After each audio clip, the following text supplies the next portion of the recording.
Harry Kane stood alone at the center of the training pitch in Texas, and what he said in those 90 seconds would split the England dressing room in half. It wasn't just a moment of frustration. It wasn't a captain rallying his troops. It wasn't the usual post-match speech. This is serious. Nothing like this has ever happened 2 days after a World Cup group stage defeat with qualification hanging by a thread. And there's a detail the coaching staff still hasn't confirmed publicly. Sources close to the squad say Kane addressed the team without Thomas Tuchel's approval, a move that signals something has fractured at the very top of England's hierarchy.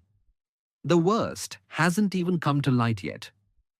Over the next few minutes, you'll understand exactly what happened and why this changes everything for England's chances in the 2026 World Cup.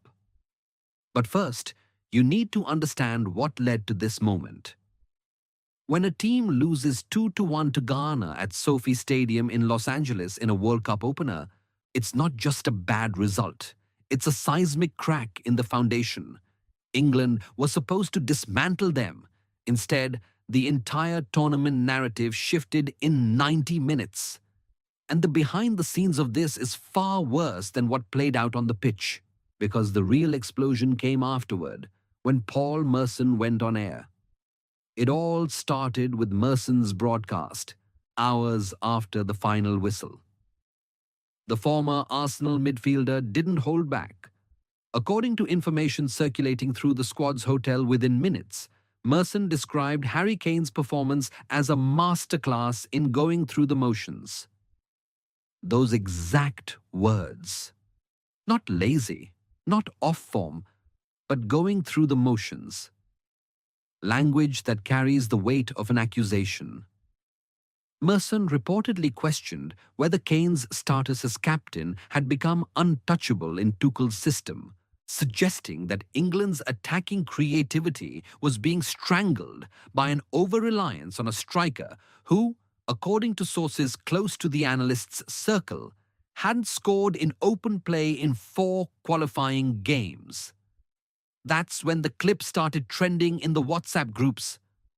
Within 2 hours, every player in the camp had seen it.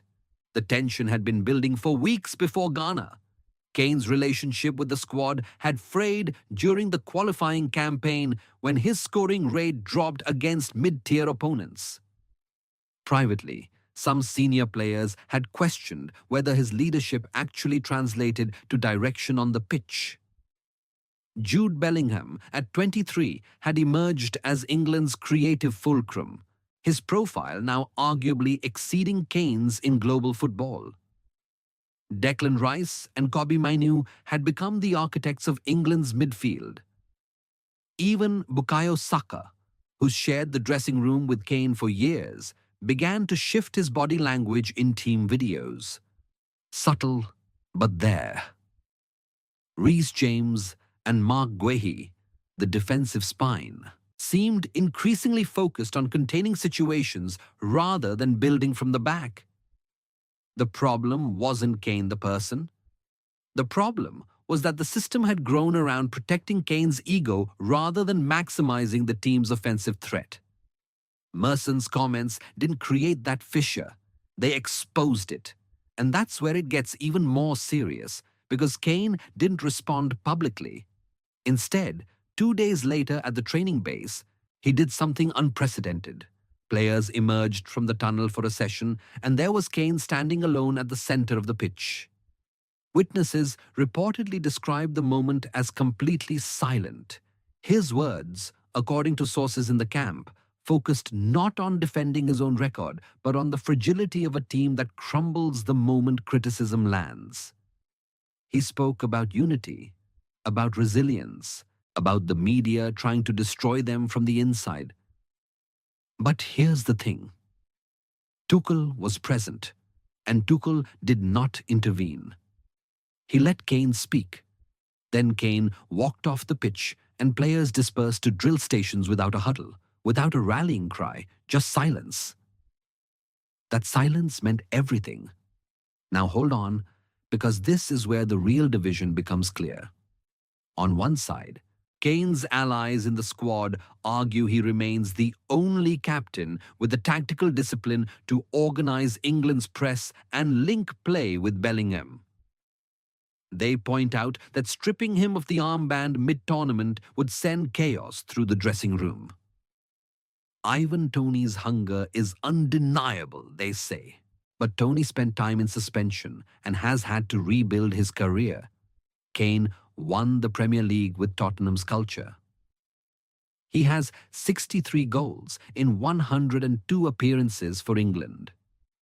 On the other side, Merson's sympathisers, and there are more than you'd think, counter that England's attacking stagnation is precisely because the system is built around Kane rather than around Bellingham's creativity and Saka's width.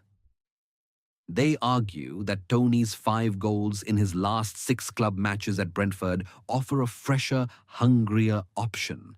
And in the middle, players like Elliot Anderson, Kobbie Mainoo, and younger contingents who've played under different systems at their clubs remain silent publicly but are privately weighing which side feels right.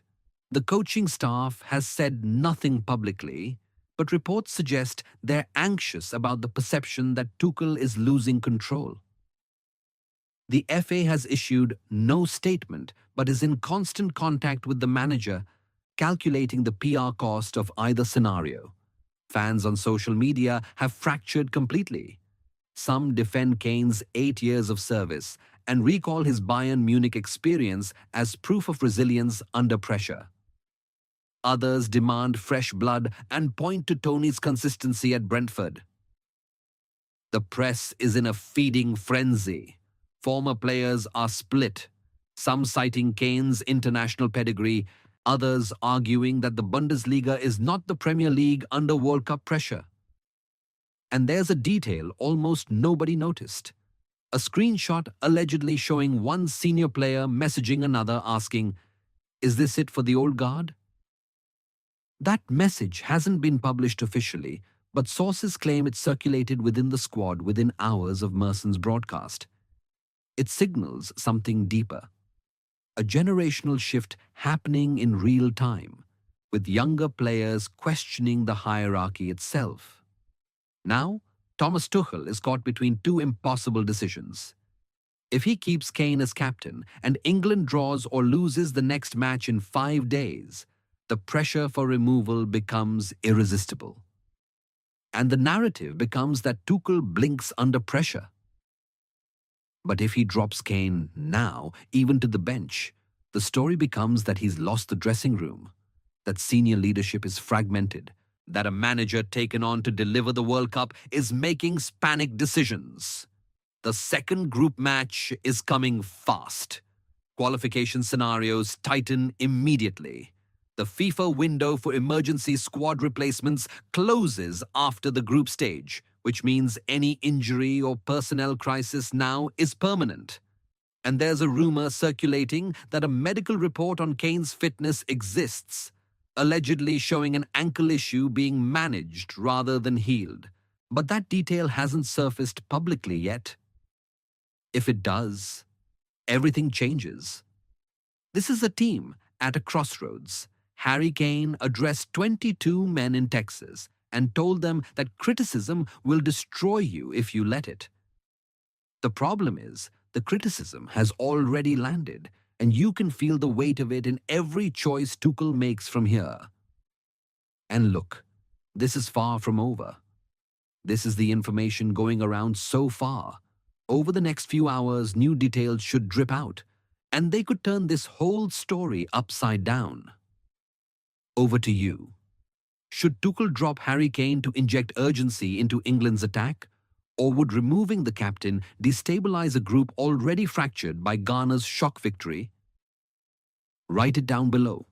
And if you don't want to find out about the next bombshell after everyone else, subscribe and turn on notifications now.